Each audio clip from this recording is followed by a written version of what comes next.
नमस्कार दोस्तों, जेसीसी कानपुर के यूट्यूब चैनल पर आपका स्वागत है। दोस्तों, हम लोग इस समय बिहार स्पेशल जीके सीरीज़ पर काम कर रहे हैं, जिसमें संभवतः आपका चौथा पांचवा वीडियो है ये। और आज हम लोग स्टार्ट करेंगे मगध का इतिहास, जो कि बिहार का इतिहास का सबसे इम्पोर्टेंट, सबसे अच्छा टॉपिक है। स्टार्ट करने से पहले हम आप लोगों से एक निवेदन करना चाहेंगे ये कि आप लोग अगला टॉपिक कौन सा पढ़ना चाहेंगे, किस टॉपिक पे आप लोग वीडियो चाहेंगे, कमेंट करके ज़रूर बताइएगा बिहार की स्पेशल के बारे में। आइए ज़रा स्टार्ट करते हैं मगध का इतिहास। तो दोस्तों, मगध के इतिहास की अगर हम बात करें तो इसकी सबसे पहले जानकारी हमें मिलती पुराणों से। पुराणों में कहा गया है मगध पे शासन करने वाला जो पहला वंश था, पहला वंश है बृहद्रथ या ब्राह्रद्रथ, दो नाम मिलते हैं अगर आप अलग अलग बुक्स में पढ़ेंगे। ये वंश था, बृहद्रथ या ब्राह्रद्रथ वंश था। अगर आप थोड़ा सा पौराणिक कथाओं की बात करें, पौराणिक कथाओं में खासकर हमारे महाभारत की बात करें, जो कि सबसे बड़ा महाकाव्य है, उसमें ये जो बृहद्रथ या ब्राह्रद्रथ वंश है, इसी वंश का राजा था जरासंध। जरासंध की बात करें कहते मगध नरेश जरासंध, इसी वंश से बिलोंग करता था, जो कि हमारी पौराणिक कथाओं के अनुसार कंस का ससुर लगता था, जिसकी कुश्ती या अखाड़े में हत्या किया था, वध किया था भीम ने। ये तो पौराणिक कथाओं की बातें हैं। अगर हम ऐतिहासिक प्रमाण, ऐतिहासिक साक्ष्य बात करते हैं तो दोस्तों, जब 16 महाजनपदों की बात आती है तो वहाँ से चालू होता है। अगर मगध की बात करें, सबसे पहला हमको ऐतिहासिक में वंश मिलता है हर्यक वंश। सबसे पहला वंश मिलता है हमको हर्यक वंश। इसके बारे में चर्चा करेंगे। सबसे पहले इसकी स्थापना किया था हर्यक वंश की, जनरली किताबों में आपको हर्यक वंश ही मिलेगा। 544 BC में बिंबिसार ने,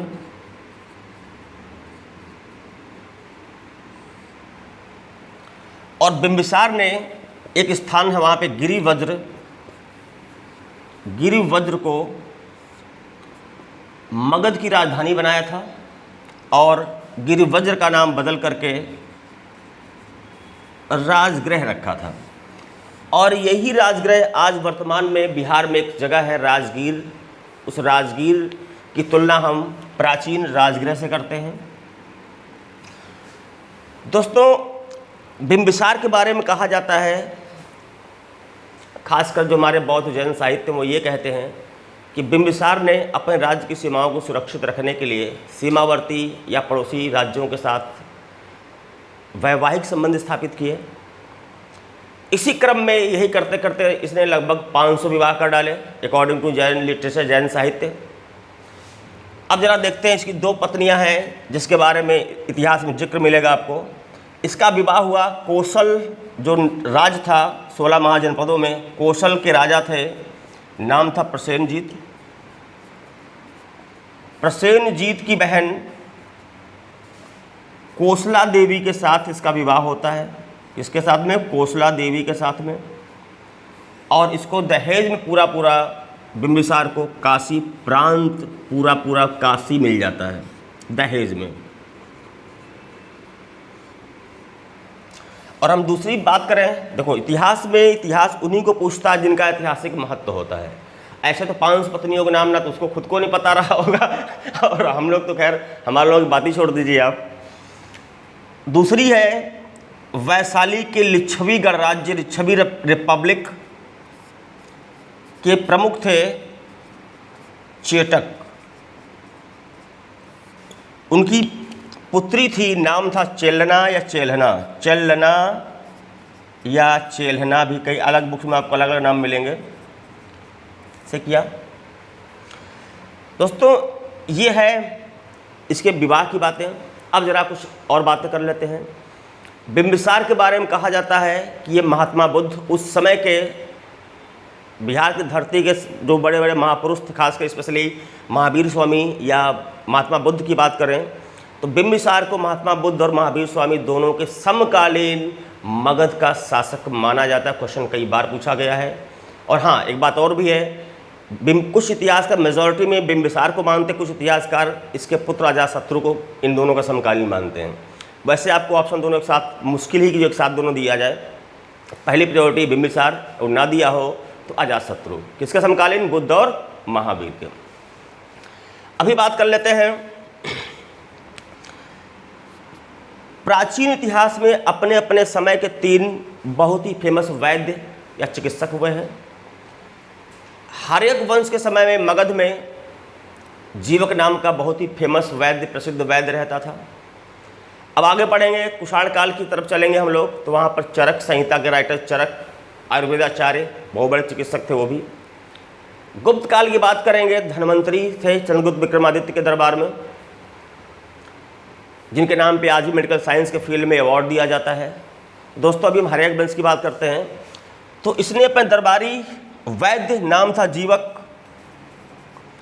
जीवक को अवंती या अवंतिका एक ही है, जिसको आज कहते हैं हम लोग आधुनिक उज्जैन मध्य प्रदेश, जो कि महाकाल की नगरी है। अवंती के राजा चंड प्रद्योत इसका पूरा नाम है, या इसको कहेंगे प्रद्योत भी लिखा मिलता है, तो कंफ्यूज होने की ज़रूरत नहीं। चंड प्रद्योत या प्रद्योत के इलाज के लिए इसने जीवक को अवंती या अवंतिका भेजा, जो कि मध्य प्रदेश के उज्जैन के नाम से आज हम अवंती को जानते हैं। अब आगे देखते हैं, जब आप पढ़ेंगे 16 महाजनपद, तो मगध है, अंग है, आपका वज्र संघ है, ये सारे के सारे बिहार के ही हैं। तो बिंबिसार ने अंग, जो उस समय था महाजनपद, अंग के राजा ब्रह्मदत्त को पराजित किया। और चूंकि अंग की राजधानी थी चंपा, कहाँ थी? राजधानी थी चंपा, और अंग को मगध में इसका विलय कर लिया। जीतने के बाद मगध में इसको मिला लिया, मगध में अंग का विलय कर लिया। दोस्तों ये इसके बारे में है। और उसके अलावा सभी इतिहासकारों का यही मत है कि लगभग 492 एग्जैक्ट 492 ईसा पूर्व में बिंबिसार अपने पुत्र अजातशत्रु के हाथों मारा जाता है। अभी हम चर्चा करेंगे अजातशत्रु के विषय में, तब तक आप चाहें तो स्क्रीनशॉट ले लीजिए।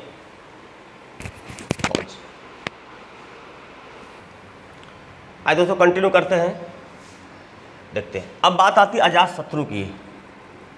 अजातशत्रु की बात करते हैं, जो कि बिंबिसार का पुत्र था, जिसने अपने पिता बिंबिसार की 492 BC में हत्या किया। इसको जैन साहित्य में कुड़िक कह के संबोधित किया गया है, कुड़िक। और दोस्तों एक चीज़ यहाँ मिस हो गई है, आपको बता दूँ, बिंबिसार को भी जैन साहित्य में कुछ कहा गया है। बिंबिसार को सोणिक कहा गया जैन साहित्य में, छूट गया था, उस पॉइंट अभी मुझे याद आया है। और अजातशत्रु को जैन साहित्य में कुड़िक कहा गया है। तो अजातशत्रु की माफ़ कीजिएगा, बिंबिसार की बहुत सारी पत्नियां थीं, जिसमें से 2 का मैंने जिक्र किया है, एक कोसला देवी का और एक चेलना का। तो वैसे तो अजातशत्रु पुत्र था कोसला देवी का, कोसला देवी से उत्पन्न हुआ था। लेकिन अगर हम जैन साहित्य की बात कर लें, तो जैन जो साहित्य है वो ये कहता है कि ये चेलना का पुत्र था। इसीलिए मैंने 2 का जिक्र किया, जिनका ऐतिहासिक महत्व है। वास्तव में ये किसका पुत्र था? कोसला देवी का, लेकिन जैन साहित्य में से चेलना का पुत्र कहा गया है। अभी हम बात कर लेते हैं, जब अजातशत्रु ने अपने पिता बिंबिसार की हत्या किया, तो इसकी माँ बीमार हुई, दुखी में और लास्ट में इसकी मृत्यु हो जाती कोसला देवी की। इससे गुस्सा होकर इसके मामा प्रसेनजीत ने काशी प्रांत को इनसे वापस ले लिया, जिसकी वजह से दोनों में युद्ध होता है। फिर अजातशत्रु और प्रसेनजीत में युद्ध होता है, और बाद में दोनों में संधि हो जाती है। और संधि के बाद अजातशत्रु का विवाह होता है प्रसेनजीत की पुत्री है, उसका नाम है वजीरा से इसका विवाह होता है। और फिर इसको काशी प्रांत अजातशत्रु को वापस दहेज में मिल जाता है। दोस्तों ये हुई इसके बारे में। और इसके अलावा अजातशत्रु के बारे में भी कहा जाता है कि इसने वज्र संघ जो कि 8 गणराज्यों का एक यूनियन था, उसमें इसने अपने मंत्री वत्सकार नाम का मंत्री था, उसको भेज करके डिस्प्यूट या फूट या मतभेद पैदा करा दिया।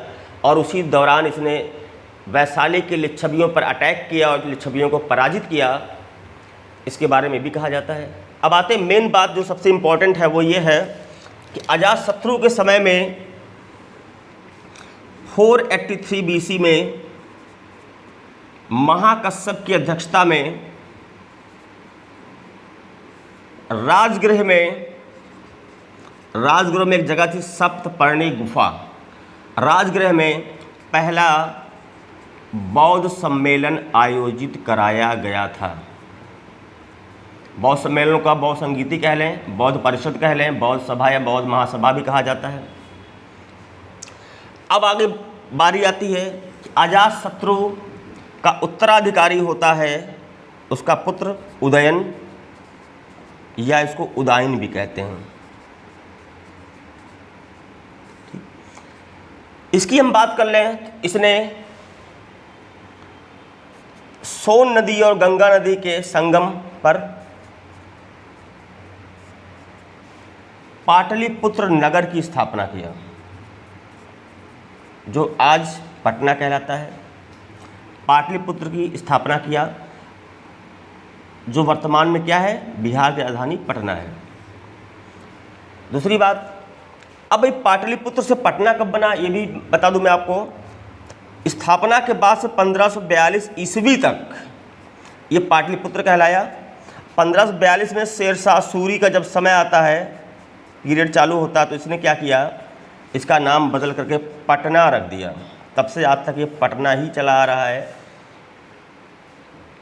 तो दोस्तों ये है आपका। इसके अलावा बता दूं मैं आपको, उदयन के बाद क्रमशः 3 शासक हुए, अनिरुद्ध, मुंडक और नागदासक। लास्ट जो होता है इस वंश का नागदासक है, जिसके समय में शिशुनाग एक इसका सेनापति भी कह सकते हैं या काशी का गवर्नर भी कह सकते हैं। अलग किताबों अलग अलग जिक्र किया गया, उल्लेख किया गया है। तो 412 में मगध में हर्यक वंश के स्थान पर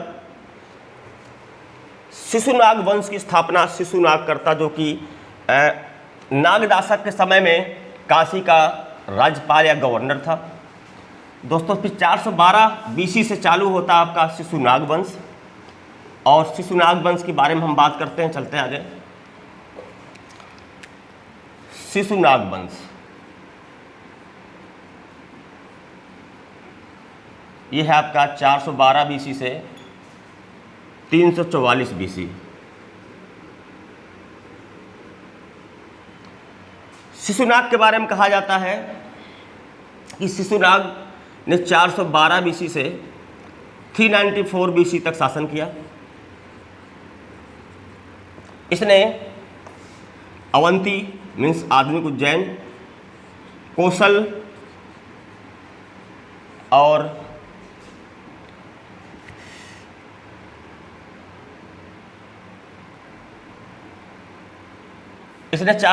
इसने शिशुनाग ने अवंती, कौशल और एक है जो आप पढ़ेंगे वत्स, इनकी विजय किया।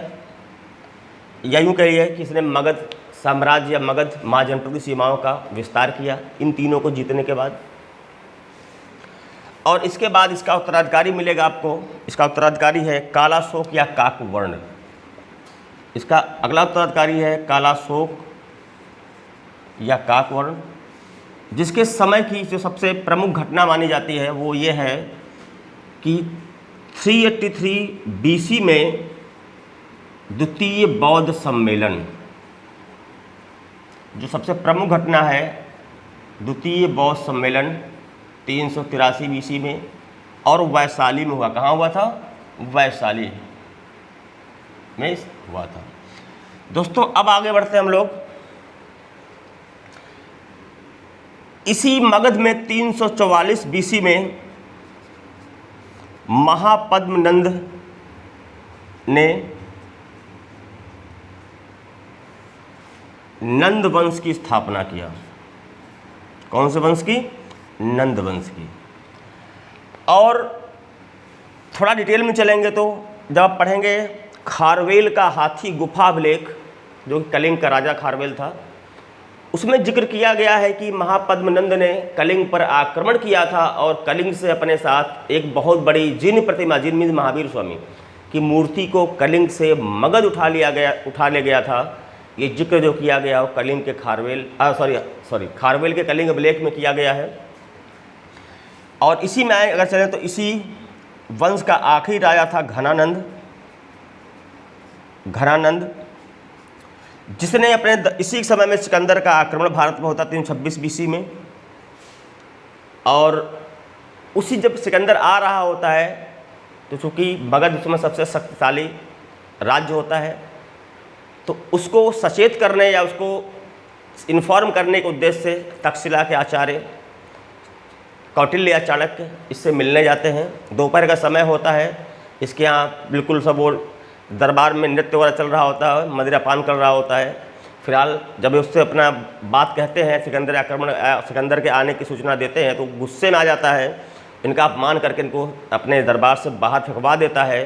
तब ये कसम खाते हैं चाणक्य तुम्हें बर्बाद करके ही छोड़ेंगे। फाइनली क्या होता है कि 323 चाणक्य ने 323 या 322 BC, अलग अलग बुक्स में अलग आंकड़े हैं, में चंद्रगुप्त मौर्य की सहायता से घनानंद की हत्या करवा देते हैं चाणक्य।